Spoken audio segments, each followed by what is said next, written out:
Olá, meu nome é Poliana, eu sou médica geriatra do Centro de Oncologia e Hematologista do Hospital Israelita Albert Einstein. Estou aqui acompanhada da minha colega doutora Ludmila Có, que é oncologista clínica, e nós vamos falar um pouco sobre os temas a respeito de oncogeriatria que foram abordados no congresso da ASCO esse ano. Para começar, Ludmila, eu queria te perguntar em relação à avaliação geriátrica ampla. A gente já tem bastante dado na literatura falando da importância da avaliação geriátrica ampla no cenário dos pacientes idosos com doenças oncológicas. E além disso, a gente tem alguns trabalhos mostrando as ferramentas de triagem para avaliar qual idoso se beneficiaria realmente de uma avaliação geriátrica ampla, uma vez que o nosso tempo às vezes é limitado e essa avaliação demanda bastante tempo. Eu gostaria de saber o que foi abordado a respeito do tema este ano. Este ano a gente teve aí, várias apresentações a respeito aí da avaliação geriátrica ampla, a importância da avaliação geriátrica ampla e também de algumas ferramentas de triagem. Eu gostaria de salientar um pôster da doutora Jurema Teles, uma oncologista brasileira de Recife, em que ela faz a validação da ferramenta de triagem G8. Ela faz a validação dessa ferramenta que é utilizada aí para desfecho de morte precoce em até 6 meses para os pacientes acima de 60 anos. Ela avaliou mais de 800 pacientes e a acurácia, a sensibilidade e a especificidade dessa ferramenta mostrou-se bastante importante na nossa população. Então, a gente pode usar essa ferramenta aí como uma ferramenta de triagem na população brasileira acima de 60 anos, escolhendo aí qual que é o melhor paciente para realmente ir para a avaliação geriátrica ampla. Nesse sentido, também mostrou-se a importância da avaliação geriátrica também na questão no pré-operatório. Teve um trabalho que foi apresentado, aí, um trabalho prospectivo com mais de 400 pacientes, mostrando aí que os pacientes idosos que são submetidos a uma cirurgia oncológica, eles têm um declínio funcional muito importante, muito severo. E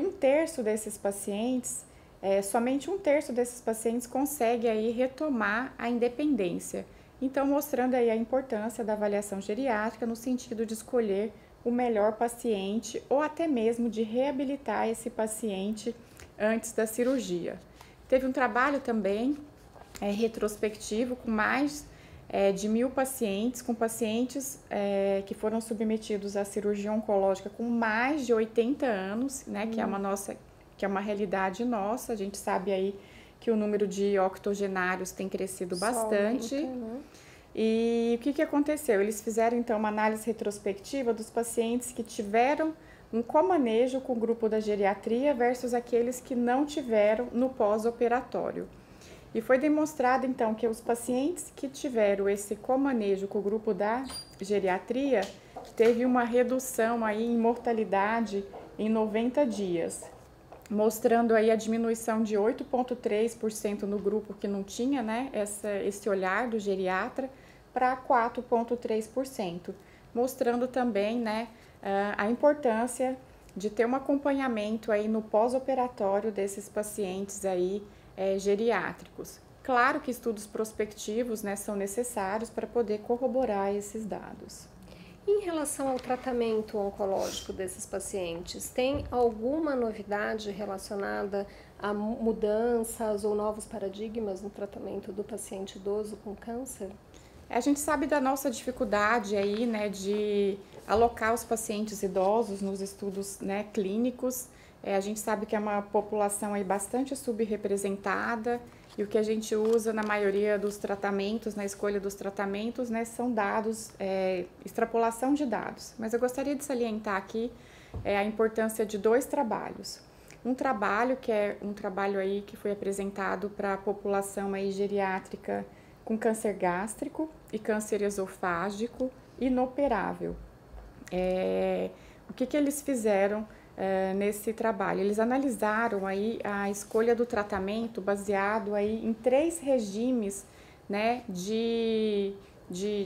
das medicações. Um braço do tratamento usava 100% da dose, que é a quimioterapia baseada em oxaliplatina e capecitabina. O segundo braço usava 80% da dose. e o terceiro braço usava 60% da dose. O que foi demonstrado é que os pacientes que usaram 60% da dose não tiveram mudança em sobrevida livre de progressão e tiveram menos toxicidade. Então, talvez seja uma mudança aí na prática clínica, a incorporação, então, de apenas 60% da dose no tratamento desses pacientes.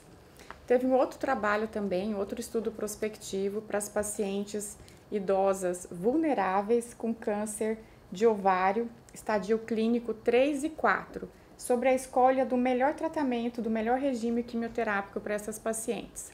Também tinham 3 braços. O primeiro braço era o braço padrão, que usa carboplatina, mais paclitaxel a cada 3 semanas. O segundo braço utilizava dose única, né, de carboplatina.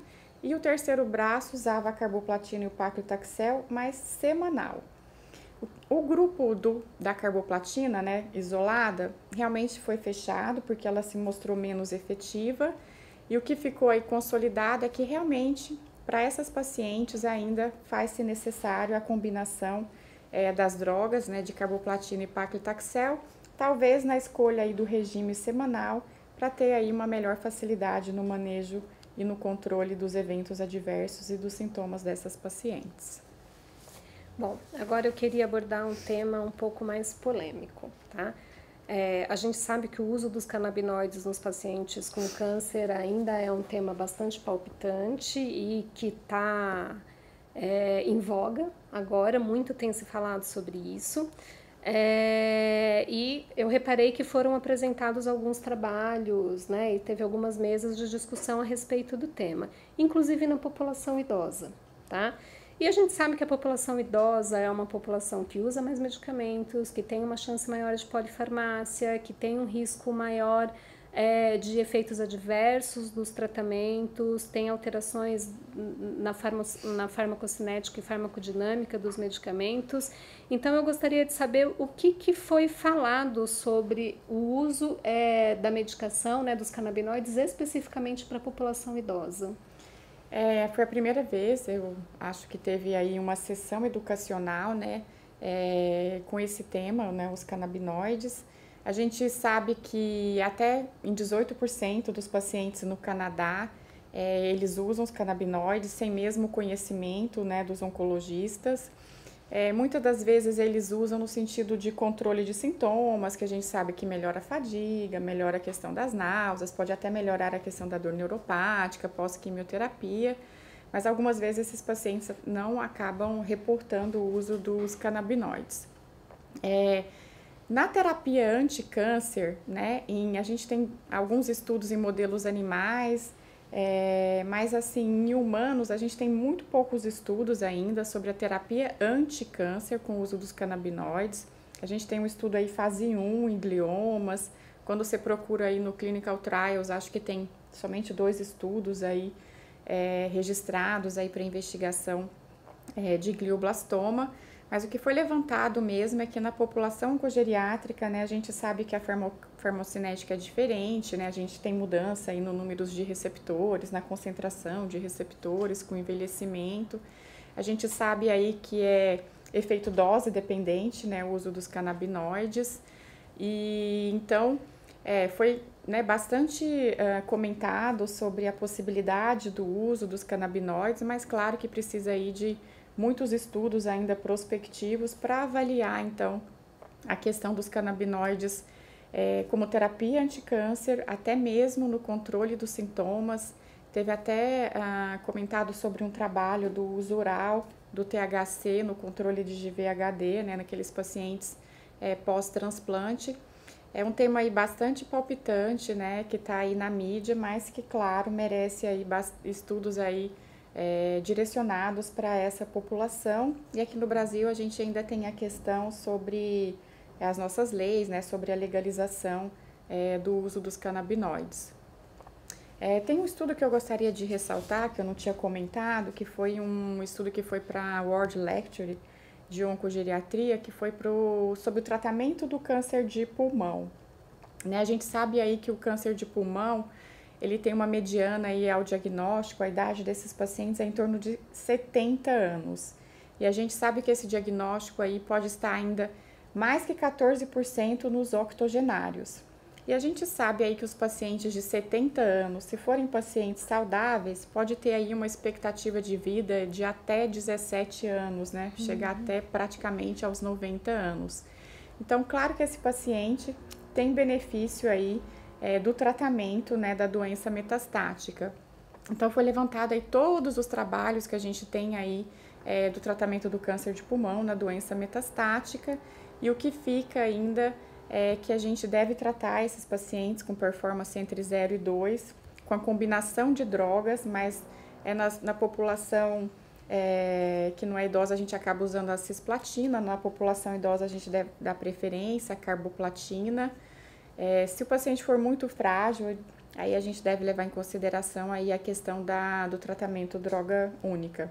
Isso para aqueles pacientes que não tem nenhum alvo, né, para o tratamento. A gente sabe que os pacientes idosos têm uma alta expressão de EGFR mutado, e os pacientes ALK a gente tem aí menos homens com diagnóstico de ALK mutado do que mulheres. E a questão da imunoterapia, tem bastante especulação, né, sobre a imunoterapia em idosos por conta da imunossenescência. A gente não tem ainda nenhum dado ainda maduro nessa população, mas a gente tem um estudo aí em andamento com a população aí de 70 a 89 anos, que está avaliando aí a combinação de carboplatina, paclitaxel e atezolizumab, que é um tipo de imunoterapia na população oncogeriátrica, mas a gente ainda aguarda dados. A questão do bevacizumab mostrou que não é seguro para os pacientes acima de 75 anos. Então, foi bem importante a apresentação aí desse tema, né, que é bastante frequente na nossa população também. E tem algo que você gostaria de frisar sobre a oncogeriatria na ASCO? Eu gostaria de frisar que, assim, a gente tem a nossa sociedade mais atuante, a sociedade, né, europeia de oncogeriatria, onde a gente tem aí um congresso anual de oncogeriatria, e que a oncogeriatria na ASCO, que é o maior congresso mundial né, de oncologia, ela é recente, ela tem aproximadamente aí 5 anos, mas tem crescido a importância, né, com temas aí cada vez mais relevantes, e também com estudos prospectivos que tem a possibilidade aí de mudar a nossa prática clínica, selecionando aí os melhores tratamentos e os melhores pacientes para serem tratados, né, a gente não deixando de oferecer o melhor tratamento, porque essa população, infelizmente, é subrepresentada nos estudos clínicos. Então, obrigada, Ludmila, muito obrigada, e a gente queria agradecer aí a atenção. Obrigada.